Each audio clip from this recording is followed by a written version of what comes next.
Novel Kansa karya Jawicha episode 3 Zoya. Entah kenapa Kansa beberapa hari ini terlihat sangat berbeda dari biasanya. Dia tak lagi ceria. Dia lebih banyak diam dan acuh kepada setiap orang. Sayang, Hanafi hanya berdehem menjawab panggilan Insa. Kansa, kenapa ya?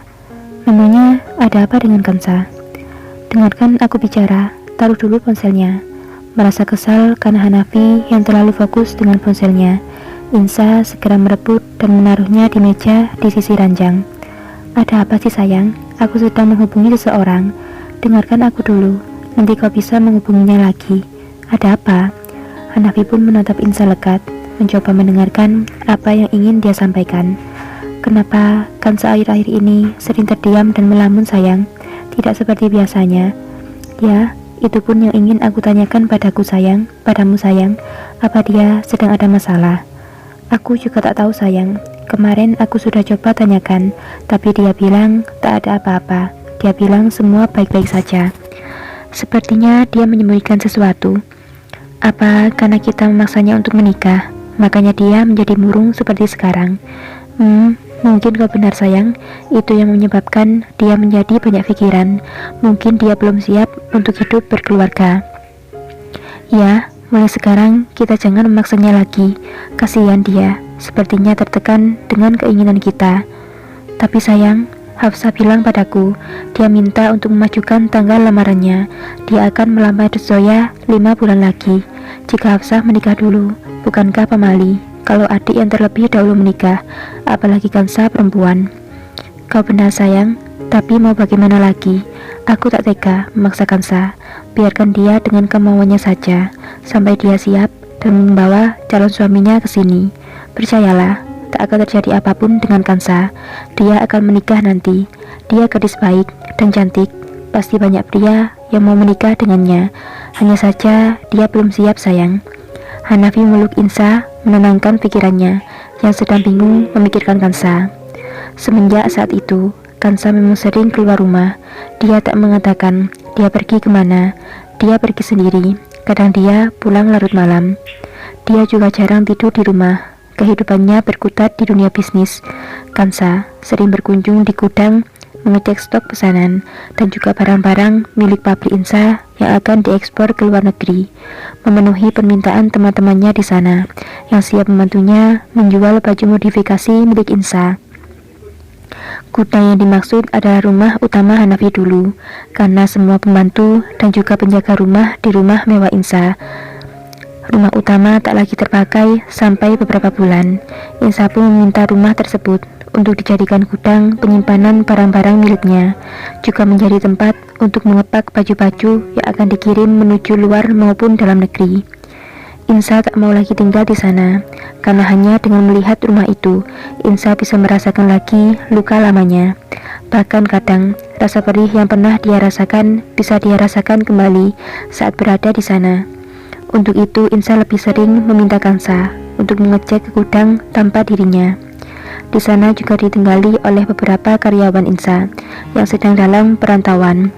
Insa membiarkan mereka menempati rumah itu dan merawatnya, juga menjaga barang-barang miliknya. Berbagai imbalan karena Insa telah memberikan mereka tempat tinggal. Hari-hari pun berlalu dengan cepat.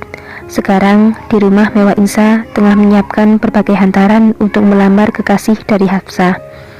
Mereka tidak keburu untuk menikah. Hanya saja Hafsah ingin mengikat kekasihnya itu dengan sebuah ikatan keluarga, agar dia tidak mencari tambatan hati lain di kemudian hari. Acara lamaran akan dilaksanakan di sore hari. Insa dan Hanafi tak mengajak banyak orang, hanya keluarga intinya saja dan beberapa pelayan yang akan membawakan hantaran. Itu juga sebab mereka yang tak memiliki keluarga, para pelayan dan pengawalah keluarga mereka. Maaf ya kak, aku tak bisa hadir di acara lamaranmu. Nanti jangan lupa ya, kirim foto pada kami. Kami ingin melihat calon kakak ipar kami, kode Adam, di dalam panggilan video call-nya pada Hafsah. Tak masalah, kirimkan hadiah saja untukku. Itu sudah membuatku cukup senang, jawab Hafsah sambil tertawa ringan. Apa? Tidak salah dengarkan aku. Seharusnya kakak yang mengirimkan hadiah pada kami. Kakak kan sudah bekerja, sedangkan kami masih belajar, jawab Zaki dengan wajah cemberutnya. Ya, kakak tahu. Dan kalian memang hanya bisa menghabiskan uang ayah dengan jajan kalian yang sangat rakus itu. Astaga kak, kau ini sok tahu sekali, jawab Adam dengan kesal. Dan mereka pun saling mengejek dan tertawa sambil menunggu waktu untuk berangkat ke kediaman Abimana. Sementara Kansa di kamarnya sedang merias diri. Dia memakai dress berwarna coklat muda yang kalem. Dress panjang polos dengan aksen bunga-bunga kecil di bagian dadanya.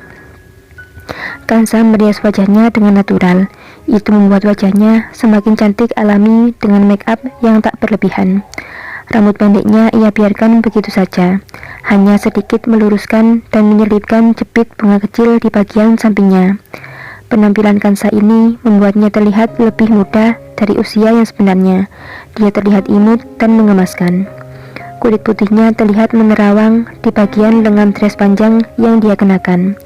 Kansa juga memakai tas selempang kecil di baunya, dengan warna senada dengan dress yang dia pakai. Insa dan Hanafi juga bersiap. Mereka memakai baju yang sama dengan motif batik yang sama pula. Insa memakai versi dressnya, sedangkan Hanafi memakai versi kemeja panjangnya. Meski usia Insa tak lagi muda, dia masih terlihat cantik berseri karena kulit yang terawat. Begitupun Hanafi, meski kini tubuhnya terlihat sedikit berisi. Dia masih menyimpan kesan gagah dan menawan dengan usianya yang sekarang. Hafsah tak kalah juga. Dia memakai jas hitam rapi dengan kemeja putih dilengkapi juga dengan dasi, celana hitam serta sepatu yang mengkilap. Rambutnya yang disisir rapi ke belakang yang semakin memperlihatkan ketampanan yang diturunkan oleh sang ayah. Ketika Hafsah dan Hanafi duduk berdua, mereka akan terlihat sangat mirip, hanya saja Hafsah sebagai versi muda dari Hanafi. Semua sudah lengkap. Mereka pun berangkat ke kediaman Abimana dengan beberapa mobil. Dan sampailah mereka di halaman luas kediaman Abimana. Mereka disambut dengan sangat ramah. Rupanya Abimana sudah menyiapkan pesta kecil dan spesial di dalam rumah megahnya ini. Tampak bunga-bunga segar menghiasi jalanan menuju ke dalam kediaman. Tentu saja mereka tak ingin kehilangan momen lamaran putri pertama serta satu-satunya keluarga ini, yaitu Zoya. Zoya sendiri tampak sudah berdiri di depan rumah dengan senyuman cerahnya. Dia memakai dress manis berwarna merah muda dengan hiasan permata berkilau yang bertaburan di seluruh dress panjangnya. Bersambung.